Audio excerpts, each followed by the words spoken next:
పరిశుద్ధమైన వాటిని వాళ్ళు మోయుచు సాగిరి. అందరూ వచ్చే లోపల వీళ్ళు మందిరాన్ని నిలబెట్టేవాళ్ళంట. ఆమెను చెప్పండి అందరు గట్టిగా, చెప్పండి గట్టి హల్లెలూయా. ఇశ్రాయేల్ ప్రజల ప్రయాణ పద్ధతి మీకు తెలుసు. మేఘం ఎప్పుడైతే లేస్తుందో అప్పుడు ప్రజలందరూ లేవాలి. మేఘం కదిలినప్పుడు వీళ్ళందరూ కదిలి వెళ్ళాలి. మేఘం ఎప్పుడు లేస్తుందో తెలీదు, మేఘం ఎప్పుడు కదులుతుందో ఎవరికి తెలియదు, దేవుడు తప్ప ఎవరికి తెలియదు. మేఘం లేచిన ప్రతిసారి ప్రజలు లేవాలి, మేఘం కదిలినప్పుడు ప్రజలు సాగిపోవాలి, మేఘం ఆగినప్పుడు ఆ మేఘం కింద వెళ్ళి ఉండాలి. ఆ మేఘమే ప్రభు. ఆమెను చెప్పండి అందరు గట్టిగా. సరే, మేఘం లేచిన వెంటనే అందరూ ఎవరికోళ్ళు బయలుదేరి సర్దుకొని నిదానంగా బయలుదేరేవాళ్ళు. బైబిల్ సెలవిస్తుంది, వీళ్ళు పరిశుద్ధమైన వాటిని మోయుచు ముందుకు సాగారు కహాతీలు. Praise the Lord. సో కాబట్టి ప్రజలందరూ పోగయ్యే లోపల వీళ్ళు ముందుగా వెళ్ళి అక్కడ మందిరాన్ని నిర్మించేవాళ్ళంట. Praise the lord. మనుషుల కన్నా ముందుగా ఏం వెళ్ళాలండి? పరిశుద్ధమైనవి పోవాలి. మనుషులందరూ అక్కడ చేరే లోపల మందిరం కట్టబడిపోవాలి. స్తోత్రం చెప్పండి అందరు గట్టిగా, గట్టిగా హల్లెలూయా. ఇది కహాతీల పని.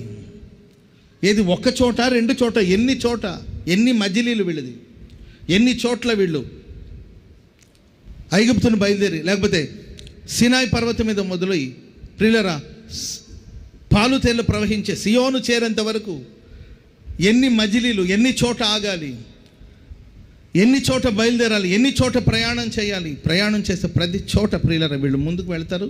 వీళ్ళు మందిరం నిలబడి ప్రజలందరూ వచ్చేలోపు, ప్రైజ్ ది లార్డ్, మీరందరూ వచ్చే లోపల మందిరం ఊడ్చేసి బాక్సులు పెట్టి షాపులు వేసేసి ఎక్కడి మందిరం అంతా సిద్ధంగా ఉంటుంది. అప్పుడు మీరు వచ్చి హాయిగా కూర్చుంటారు. Praise the Lord. హల్లెలూయా. ఒక కుర్చీ కావాలంటే కుర్చీలు వేసుకొని అర్థమైందని 4 కుర్చీల మీద కూర్చొని అర్థమైందండి. ముందు కుర్చీ పెట్టుకొని దాని మీద 2 కాళ్ళు పెట్టుకొని అర్థమైందండి. పక్కన ఒక కుర్చీ పెట్టుకొని దాంట్లో బ్యాగులు పెట్టుకొని అర్థమైందండి. ఇంకో కుర్చీ పెట్టుకొని దాని మీద ఒక వాటర్ బాటిల్ పెట్టుకొని, మంచిదే కాదని నేను అనట్లా. So praise the Lord. కానీ కహాతీలు వీళ్ళందరూ రాకమునిపై, అంటే దీని అర్థం ఏంటంటే వీళ్ళు పరిశుద్ధమైన వాటిని మోయుచు సాగాలి. ప్రియుల లోకంలో పరిశుద్ధమైనవి ఉన్నాయి, అపవిత్రమైనవి ఉన్నాయి. సంఘాలు పరిశుద్ధమైన విషయాలు ఉన్నాయి, కొందరిలో అపవిత్రమైన కార్యాలు కూడా కనబడుతుంది. మన కొన్నిసార్లు ఆశ్చర్యపోయి వీళ్ళు చర్చికి వస్తున్నారు కానీ వీళ్ళు మార్పు లేదా, వీళ్ళు మారరా? Praise the lord. నేను రీసెంట్గా ఈరోజు ఒక న్యూస్ విన్నాను. మన మందిరాలకు వచ్చేవాళ్ళు ఎక్కడికో వెళ్ళారంట. అంటే వలసపోతుంటారు కదండి, వలసపోయారంట ఎక్కడో. అక్కడ పాస్టర్ గారు అన్నారంట, మిమ్మల్ని మీ పాస్టర్ గారు ఎట్ట భరించాడండి, మీ పాస్టర్ గారు మిమ్మల్ని ఎలా భరించాడు, అసలు మీరు సాధారణమైన మనుషులు కారు, అందుకే వలసపోతున్నారు, వలస పక్షులు అనమాట. ఇది మంచిది కాదు, అది మంచిది కాదు, ఇది రైట్, ఇది రాంగ్, ఇది ఎట్లా, అది ఎట్లా అని అట్లా కాడబట్టుకుని తిరుగుతూ ఉంటారు కొంతమంది. వాళ్ళు ఒక చోటుకి వెళ్తే మిమ్మల్ని ఎట్ట భరిస్తున్నారండి ఆ మహానుభావులు, ఆ ఓసన్న వాళ్ళు మిమ్మల్ని ఎట్ట భరిస్తున్నారా బాబు, మీరెక్కడ దొరికారా బాబు మాకు అని దండం పెట్టారంట. అది విని నేను ఆశ్చర్యపోయాను. అంటే సంఘం కావచ్చు, సంస్థ కావచ్చు, మంచివి ఉంటాయి ఏంటి, కొన్ని భక్తిహీనులు కూడా ఉంటారు, నీతిమంతులు ఉంటారు, భక్తిహీనులు ఉంటారు. మంచి పంట ఉంటుంది, ఆ పంట మధ్యలో గురుగులు కూడా ఉంటాయి. ఇది పొలం కదా, ఈ పొలంలో గురుగులు ఉండడం ఏంటి అని కొందరు ప్రశ్నించవచ్చు. వల అన్న తర్వాత మంచి చేపలు ఉంటాయి, పిచ్చి చేపలు ఉంటాయి, పనికొచ్చే చేపలు ఉంటాయి, పనికిరాని చేపలు ఉంటాయి. ఏంటి, వలలో గుట్టుగా ఉండే చేపలు ఉంటాయి, వలనే పాడు చేసే కొన్ని చేపలు ఉంటాయి.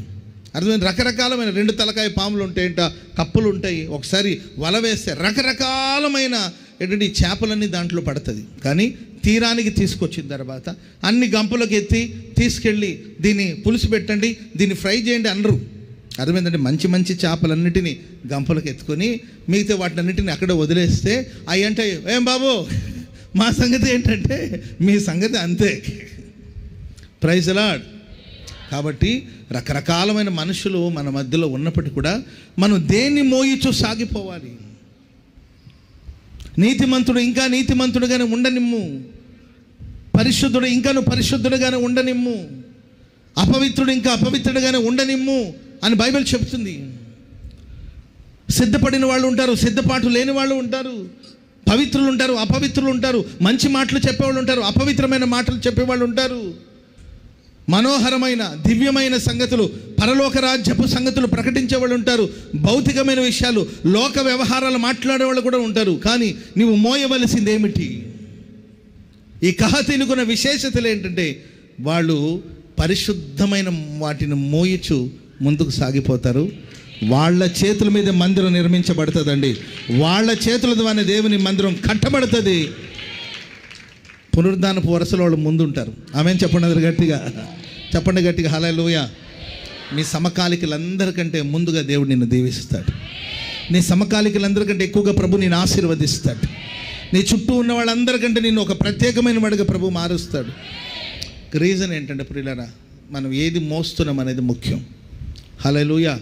చెడు లేవని చెప్పనండి, ప్రపంచంలో చెడు లేవని చెప్పను. హల్లెలూయా. మొట్టమొదటిగా నోవాహు ఓడ నుండి బయటికి పంపించింది ఎవరినమ్మా?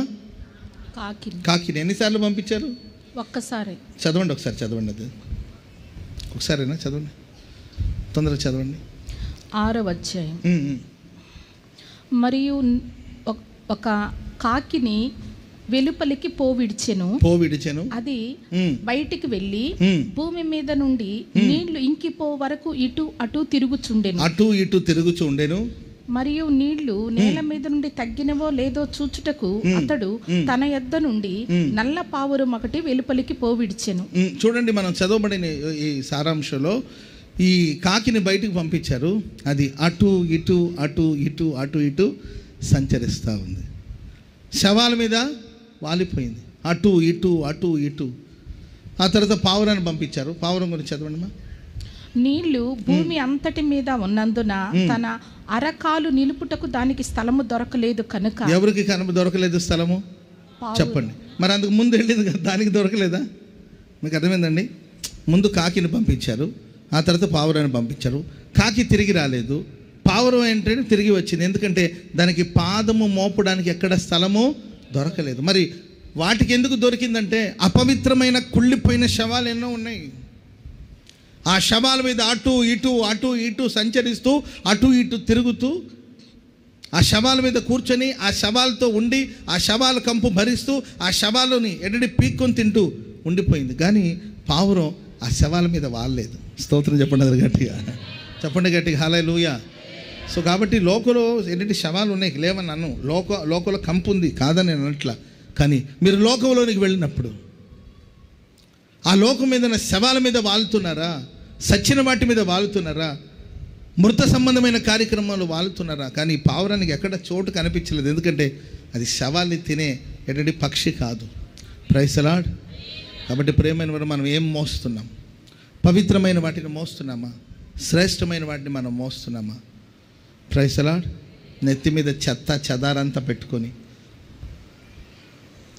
అనవసరమైన దిగులు చింత అంతా మోసుకొని, నిందలు అవమానాలన్నీ మూటకట్టి నెత్తిన పెట్టుకొని, దూషణ మాటలు అపవిత్రమైన మాటలను నెత్తిన పెట్టుకొని, సౌల్ని కొంతమంది ఈడెవడు మనల్ని పరిపాలించడానికి, ఈడెవడు మనకు రాజు అని మాట్లాడితే చెవిటివాడు ఉన్నట్టుగా పట్టించుకొని వెళ్ళిపోయాడు. అంతే. ఆమె చెప్పండి గట్టిగా హల్లెలూయా. ఎవరైనా ఏదైనా మాట్లాడితే పట్టించుకోవద్దని చెప్పండి. పక్కన వాళ్ళని చూసి చెప్పండి. మిమ్మల్ని ఎవరైనా నిందిస్తే పట్టించుకోవద్దని చెప్పండి. మిమ్మల్ని ఎవరైనా ఎగతాళి చేస్తే పట్టించుకోవద్దని చెప్పండి. మిమ్మల్ని ఎవరైనా అవమానపరుస్తుంది పట్టించుకోవద్దు. అంతే. Praise the lord.